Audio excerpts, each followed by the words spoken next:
Jadi ya pokoknya albumnya tuh wah banget. Terus kita ekspektasinya gede banget karena memang lagu Juwita kan bagus ya, maksudnya catchy banget Bagus, gitu. bagus. Nah cuman mungkin timing ya gak tahu lah, orang bilangnya itu rezeki atau gimana gitu. Timingnya tuh keluar barengan sama Peter Pan sama Raja gitu. Jadi kita manggungnya sedikit gitu kan. Jadi kita udah ngarepin wah kita bakal manggung setiap hari. Ternyata enggak, sebulan paling 2-3 kali lah gitu.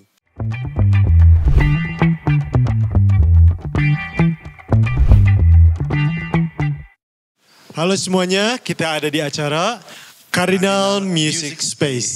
Dan sekarang kita bersama dengan Gail. Halo Kak Gail, apa kabar? Baik sekali, thank you Abram, thank you for having me di sini. Iya, kita langsung wawancara aja ya Kak ya. Boleh. Kak, jadi gini nih, gua tuh tahu Kak Gail dari zaman tahun 2004 ya. 2004 dulu sering nonton Kak Gail di manggung di Bandung. Dan pada saat itu juga gua melihat Kak Gail itu sebagai vokalis Yovie and the Nuno. Oh iya. Nah, boleh ceritain gak Kak, gimana sih awal mulanya Kak Gail join Yovie and the Nuno? Jadi zaman itu sebelumnya gue tuh ngeband sama Marcel Siahaan, bikin band rock-rockan gitu. Ya. Terus udah gitu Marcel sempat di audisi buat, kalau nggak salah ya begitu setahu gue, di audisi buat Yovie Nuno, tapi mungkin kurang cocok atau gimana. Tapi Mas Yovie waktu itu nanya sama Marcel, apakah punya kenalan vokalis cowok. Terus waktu Marcel ngereferensiin gue, terus udah gitu waktu Kahitna manggung di Bandung, gue disuruh nyamperin, terus audisi on the spot aja. Jadi mereka lagi nongkrong di kafe waktu itu di Cimbulit, gue lupa namanya apa. Terus suruh bawa gitar, ya udah nyanyi aja, kamu nyanyi apa gitu. Waktu itu gue inget gue nyanyi Brian McKnight kalau nggak salah. Terus oke, ya udah nanti kita coba suara kamu di Pita ya di Jakarta gitu. Udah. Gitu. Kak, tapi Marcel itu tadi katanya kurang cocok apanya nih? Suara atau apanya nih Marcel? Soalnya kan Marcel penyanyi handal gitu. Nah, waktu itu Marcel tuh di audisinya jadi pemain drum. Oh, pemain gitu. drum. Oke. Karena zaman itu dia masih sering ngeband. Ya udah mulai nyanyi ya, kalau nggak salah 99 apa 2000 gitu. Aku lupa. Tapi dia tuh udah masih terkenal sebagai pemain drum lah gitu. Jadi di audisinya jadi pemain drum, bukan jadi vokalis. Marcel menemukan jalannya sebagai penyanyi luar biasa di negeri ini ya. Betul. Penyanyi Indonesia. Dan sekarang masih main band juga, masih main drum juga sama temen gue. Sama siapa Kak? Sama ada dulu temen gue sampai sekarang namanya Gatot Alindo. Nama bandnya tuh Sick Minded. Oh tahu Sick Minded. Iya, sama itu. Mas Odi gitu ya. Iya. Oke, betul. Gitu. Iya, Kak Marcel luar biasa. Lalu Kak, waktu itu gabung di Yovie Nuno itu gimana tuh perjalanannya, seru nggak maksudnya selama bergabung itu gitu, ceritain dong. Wah, banyak sekali belajar. Gue terkaget-kaget gitu. Oh gini, oh gitu. Terus mungkin yang buat gue banyak sekali adjustmentnya adalah Yovie Nuno tuh kan nyanyinya berdua kan. Ya. Gue waktu itu sama Dudi kan. Ya. Nah, terus di awal-awal join itu belum mulai rekaman. Jadi kita baru live aja gitu. Live manggung di mana gitu. Jadi dengan lagu-lagu yang sudah ada gitu. Nah itu gue setengah mati sih waktu itu sejujurnya gitu. Karena kan nyanyinya tuh Yunis, bukan pecah suara gitu. Yunis ya? Nyanyinya tuh Yunis gitu. Gue tuh kadang-kadang suka bingung nyariin suara gue mana sih? Coba kerasin gitu. Karena ya suaranya Dudi kan lebih dominan karena dia middle low kan gitu. Dan lagu-lagunya Yovie Nuno itu yang sudah ada itu memang range-nya Dudi gitu. Jadi ya gitu, awal-awal challenge banget sih gitu, nyanyinya gimana sih nih kok gak enak gitu ya. Tapi ya setelah rekaman itu lebih membaik karena ya memang ada lagu-lagu yang ditulis dengan range gue gitu. Oh, oke.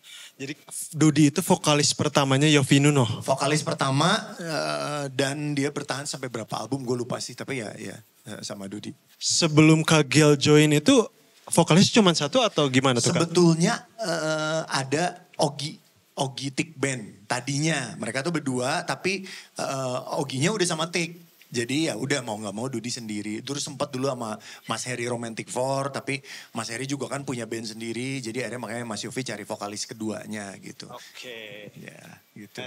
Keren. Kak dulu terlibat berapa banyak album atau lagu bersama Yovie and the Nuno? Jadi di Yovie Nuno tuh gue tahun 2005 itu tuh album Kemenangan Cinta. Ya itu satu album kayaknya 10 lagu ya di situ. Sama terus ada 2 kompilasi. Yang pertama itu, aduh kok gue lupa ya. Pokoknya yang satu tuh yang sempat ada bencana Aceh, tsunami Aceh itu kan. Iya, Terus udah gitu iya. Sony Music bikin kompilasi. Yovie Nuno ikutan satu lagu di situ. Oh sama satu lagi ini tribute to Ian Antono. Oke. Nyanyi Ian apa itu? Antono. Neraka Jahanam. Anak aja. Oke. Kak, tapi kalau misalnya lagu yang paling signifikan untuk karir Kagel bersama Yovie and Nuno tuh apa Kak? Kalau yang gue tahu itu ya. Hey Juwita. Iya, itu sih. Itu ya? sih, itu. Boleh nyanyiin sedikit gak Kak? Jangan suruh bayar ya. Saya nggak boleh harusnya. Akapela sedikit. Ya udah kapalnya bang. Apa kabarnya denganmu kini yang ku dengar saat ini kau tak lagi dengannya. Ya gitulah kurang lebih. Yes, mantap. Itu yang paling membekas ya. Sebetulnya di album itu ada beberapa lagu yang gue lebih suka dibanding itu. Ada judulnya lagunya HTS. HTS itu singkatan dari hubungan tanpa status. Nah itu tuh karena di situ mungkin gue nyanyinya lebih kedengeran lah gitu ya, lebih kedengeran. Terus lagunya gue lebih suka, lebih unik gitu. Cuman memang kalau Juwita ya itu dibikin single pertamanya kan, jadi orang taunya itu gitu. akapela lagi dong Kak, yang HTS. Udah lupa, udah kelamaan. Udah kelamaan ya. Oke. Nah Kak, waktu itu Kagel kan Yovie and Nuno ini base-nya di Jakarta ya. Betul.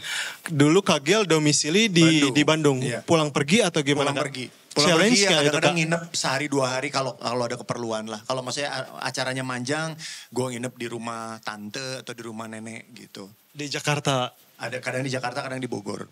Oke. Pada saat itu manggung banyak Kak, Yovie and Nuno. Nah, ini dia. Ini Coba ceritain menarik deh. juga. Jadi setelah rilis album Kemenangan Cinta itu, kita tuh kan ekspektasinya tuh gede banget tuh ke album itu, karena album itu tuh bener-bener apa ya? Ya ini setahu gue ya, mungkin kalau ternyata salah maaf ya gitu. Tapi setahu gue tuh dulu Sony Music tuh ngebebasin banget Mas Yovie untuk bereksplor lah di situ. Iya. Kayak misalnya lagu Juwita itu tracknya tuh ada 100 berapa gitu. 100 berapa track sampai si Steven Santoso tuh sampai mabok ngerjainnya gitu. Jadi Itu tuh- pokoknya bener-bener apa ya, album idealis banget lah gitu. Oh ya? Heeh. Track vokalnya juga banyak atau lebih banyak musik? Banyak. Oh banyak? Oh, track musiknya banyak karena itu kan pakai string kan. Iya, Stringnya string string betulan gitu, iya. Saunine waktu itu. Iya. Aminato Kosin ya arrangernya ya? Aku lupa. Kalau nggak salah sih, Kalau aku nggak baca salah. di kreditnya ya Aminato Kosin. Iya. Halo Ko Amin. Ya itu. Jadi Jadi vokalnya juga banyak Kak. vokalnya banyak. Terus selain aku tuh ada vokal, ada Mas Heri juga ngisi gitu. Terus waktu itu ada siapa lagi ya? Ada satu lagi, aku lupa namanya. Tapi pokoknya yang ngisi vokal tuh yang layer-layer tuh banyak. Nggak cuman kita berdua gitu. Gitu. Oke. Jadi ya pokoknya albumnya tuh wah banget. Terus kita ekspektasinya gede banget karena memang lagu Juwita kan bagus ya, maksudnya catchy banget gitu. Bagus. Nah cuman mungkin timing ya nggak tahu lah, orang bilangnya itu rezeki atau gimana gitu. Timingnya tuh keluar barengan sama Peter Pan sama Raja gitu. Jadi kita manggungnya sedikit gitu kan. Jadi kita udah ngarepin wah kita bakal manggung setiap hari. Ternyata enggak, sebulan paling 2-3 kali lah gitu. Sebulan 2-3 kali enggak, bukannya udah lumayan ya Kak? Atau Enggak, sedikit. Waktu itu ya Peter mungkin Pan kita- gimana tuh waktu itu? Oh kayaknya 40 panggung sebulan kayaknya. Sehari bisa berapa lebih kali. banyak dari tanggal ya? Iya. Oke. Ya gitu. Oke. Nah itu yang bikin waktu itu ya aku sih ya ngerasanya suasana bandnya kurang enak waktu itu gitu. Karena Oh gitu, ini nggak apa-apa nih Kak? Gak apa-apa, Nggak kita kan apa-apa. harus jujur ya. Kurang enaknya kalau Kurang boleh enak. spill sedikit, Oke. in a good way gimana tuh Kak? In a good way. Ya mungkin karena itu kita mungkin berekspektasi bakal banyak, tapi ternyata nggak sebesar itu gitu ya. Jadi ya aku tuh ngarepinnya gitu ya, ngebayanginnya beres manggung tuh kita evaluasi. Tadi lu salah, udah kita harusnya gini atau enggak, ini kita diem-diem aja.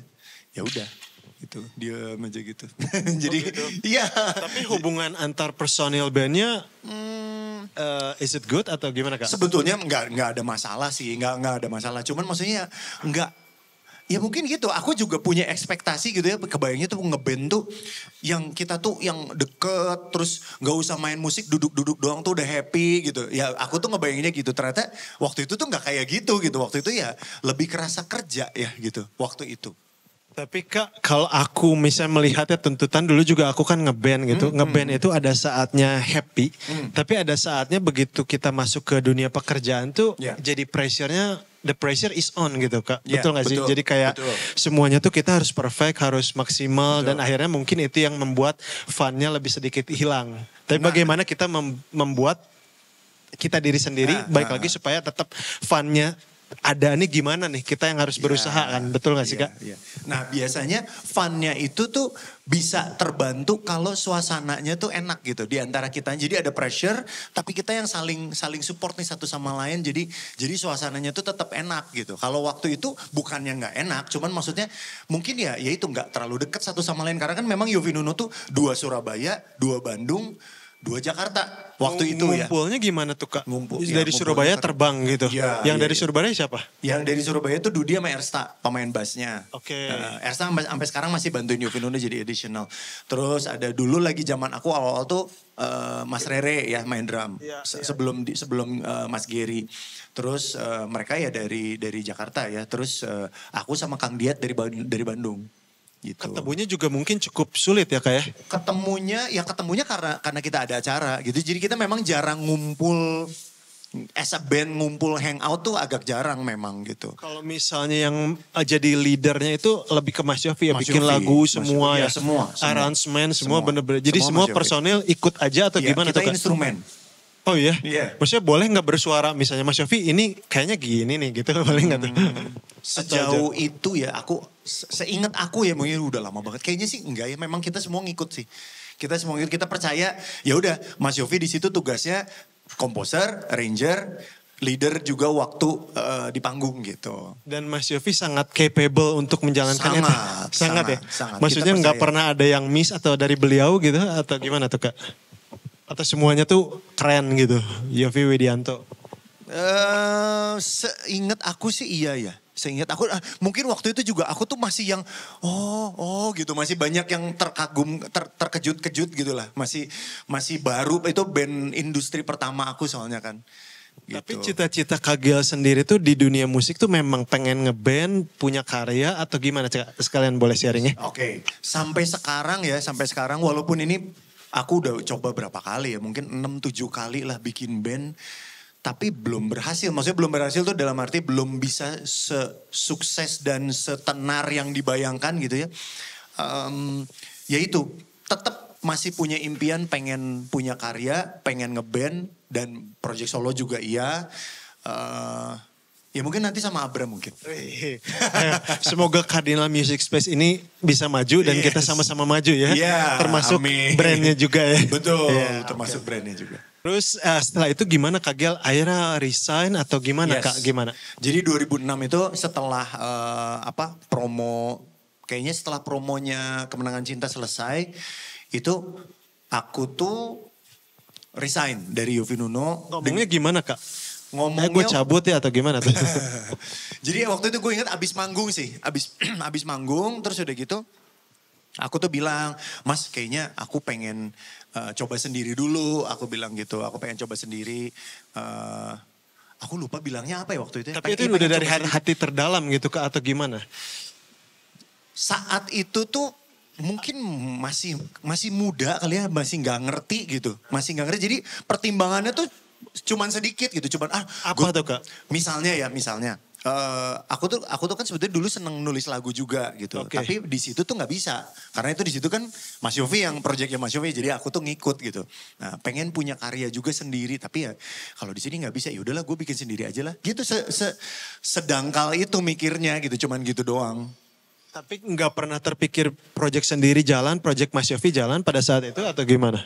Sebetulnya mungkin itu bisa, tapi karena bandnya juga waktu itu belum settle ya, belum sesukses misalnya album 3 tuh kan bagus banget kan. Nah, album 2 tuh kita masih gitu, maksudnya orang tahu tapi belum ya kalau sekarang ya beda lah ya, tapi ya belum di posisi yang cukup settle mungkin ya gitu. Kalau udah sampai situ mungkin ya setiap personilnya mungkin bisa punya project sendiri kayaknya ya. Jadi waktu itu masih sangat dipentingin Gil tuh vokalis Yofinuno, nggak usah kesana kesini yang lain gitu. Nggak boleh manggung di luar atau boleh itu kan? Boleh aja sih sebetulnya, tapi harus pilih-pilih. Harus pilih-pilih dengan pertimbangan ya, maksudnya jangan ngambil panggung yang ya levelnya mungkin nggak seperti seharusnya lah gitu. Paham kan? Maksudnya paham. Ya, gitu. Gitu. Ya aku ngerti waktu itu, tapi ya ini namanya itu ya mungkin masih kecil kali ya, jadi tapi gue pengen ini, tapi gue pengen itu gitu. Jadi belum bisa menempatkan diri lah istilahnya gitu.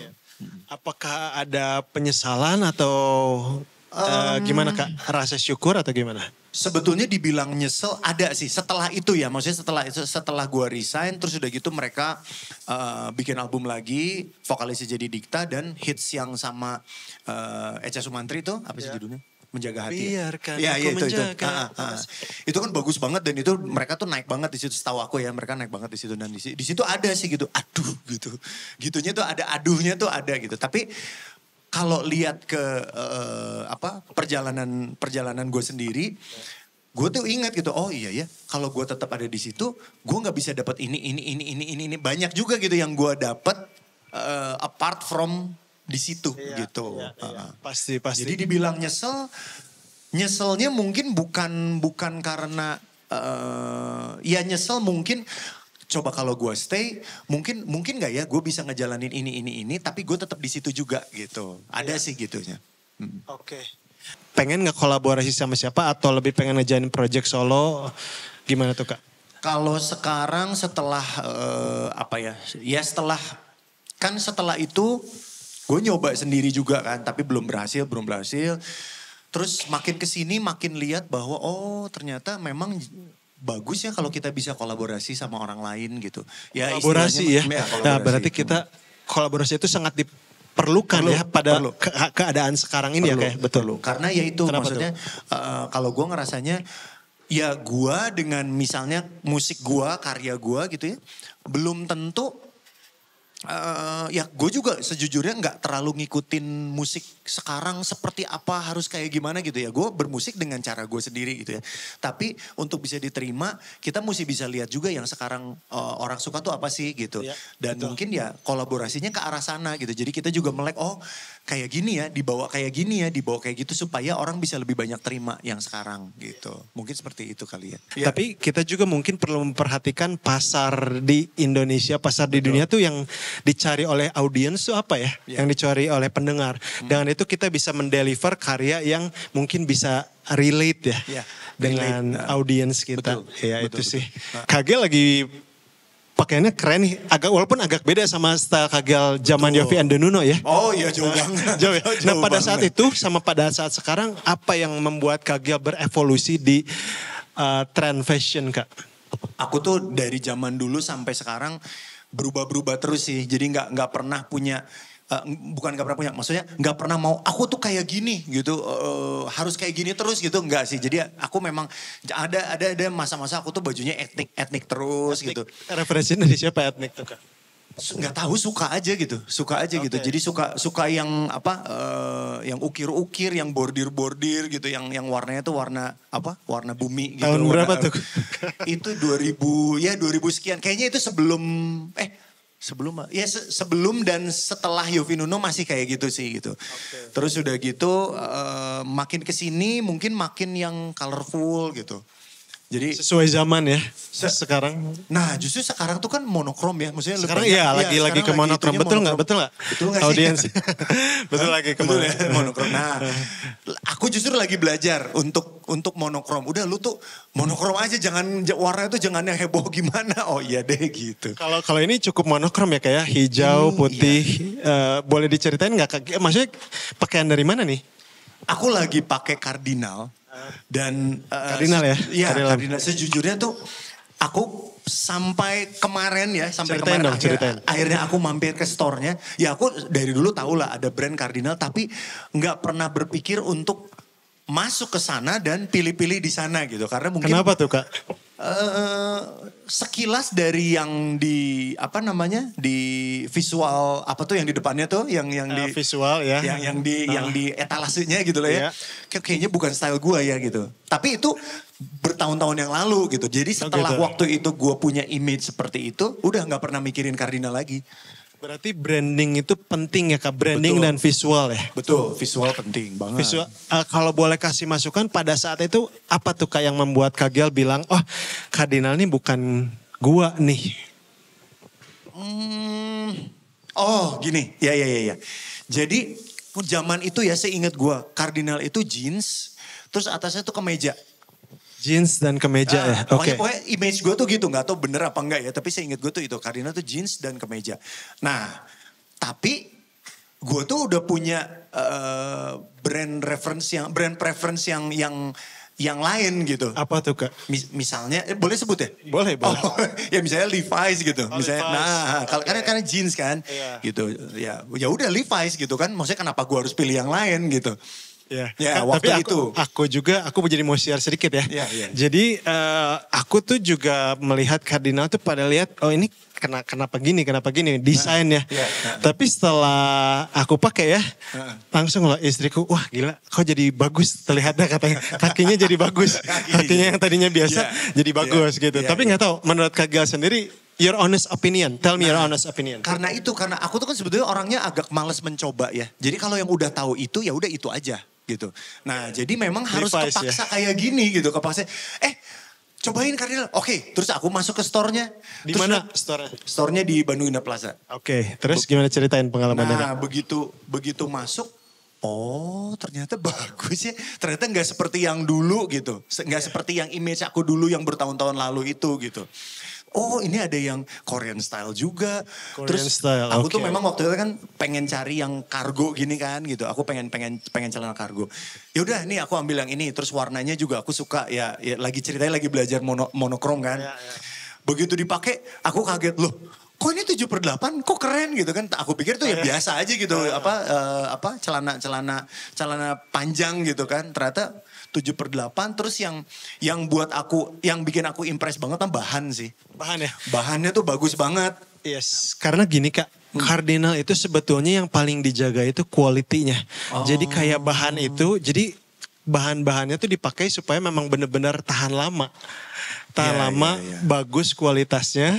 Oke. Itu sih value yang salah satu value company dari brand itu gitu toh ternyata ya yang udah berapa tahun 50 tahun ya? Sudah 50 tahun. Oh iya.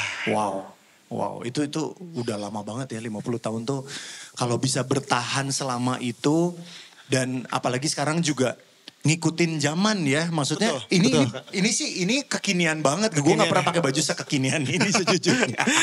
Oke, Kak sama ini spesialisasi Cardinal juga kan di jeans yang tadi Kak Giel sebutkan itu mention udah betul jeans dan kemeja. Nah jeansnya itu sebetulnya harus dipakai dulu.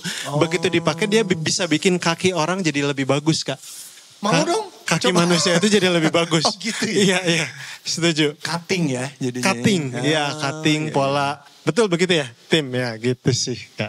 Oke deh, harus coba berarti ya habis ini. Tapi gimana, maksudnya trend fashion sekarang, terus apakah Kak Giel sendiri happy dengan outfit yang dipakai sekarang atau gimana? Sekarang sangat happy karena ya itu, maksudnya gue kayak dibukain matanya gitu. Oh ternyata yang gue pikir selama ini tuh salah gitu. Terus waktu coba impress sama bahan tuh terutama ya zaman sekarang tuh kan banyak banget gitu ya baju-baju yang ya looksnya oke, cuttingnya oke, tapi begitu dipegang gak enak gitu. Atau 2 kali cuci udah rusak Kak. Nah langsung jadi belel, langsung warnanya tuh udah berubah terus atau buluan itu tau gak sih. Nah itu. Kalau gini, kalau Cardinal ini masih berapa kali cuci masih stay strong. Ya, oke. Gitu Kak. Iya. Oke Kak, ini nih sekarang aku punya 2 pertanyaan terakhir. Yang pertama lebih ke menurut Kak Giel untuk brand Cardinal sendiri tuh ada masukan, dan satu lagi untuk yang berkarya di dunia musik, Kak Giel sebagai pelaku di industri musik yang real music industry, boleh mau juga kasih masukan. Oke, wow, berat loh itu. Sudah, kalau masukan apa ya? Maksudnya itu kan kalau dari tadi Kagel bilang dari segi branding, karena kan branding kan ya. Menurut Kagel tuh sebagai musisi kita atau sebagai orang-orang kreatif, ada nggak sih masukan supaya brand itu bisa diterima lebih oleh orang-orang kalangan muda? Mungkin bikin bikin campaign kali ya, bikin campaign karena ya itu merek kan ya itu tadi maksudnya gua tuh tahu Cardinal tuh udah dari dulu banget gitu kan, brand itu tuh merek lama gitu kan. Sementara zaman sekarang tuh kan banyak sekali brand yang baru gitu. Nah yang brand lama ini harus tetap ya itu memperkenalkan diri kali. Perkenalkan diri karena produknya sendiri udah bagus, no question soal itu sip. Itu satu. Udah ya berarti yang satu pertanyaan. Yang kedua sebenarnya kan perkenalkan diri ya. Yang kita senang diri. Yang kedua buat pelaku industri musik ya. Apakah ada kiat-kiat atau advice manfaatin waktu dan resource sebisa mungkin lah gitu, karena kayak sekarang nih ya, sekarang gue tuh punya band dan punya cita-cita, punya visi yang sama sebetulnya, dan jadi resource sebenarnya udah ada gitu, tapi gue ngerasa kita tuh masih kurang memanfaatkan waktu yang ada gitu. Maksudnya ayo cepat bikin sesuatu gitu, memanfaatkan waktu ya maksudnya karena ya ngapain ditunda gitu, ngapain ditungguin gitu ya, bisa mungkin secepat mungkin dikerjain, bukan buru-buru tapi ya itu pakai waktu sebaik mungkin lah gitu. Jadi itulah kurang lebih masukan dari Kagel. Yes. Yang pertama untuk selalu memperkenalkan diri. Yang kedua memanfaatkan waktu kita secara maksimal. Ini berlaku untuk setiap audiens, betul. Dan juga setiap orang ya.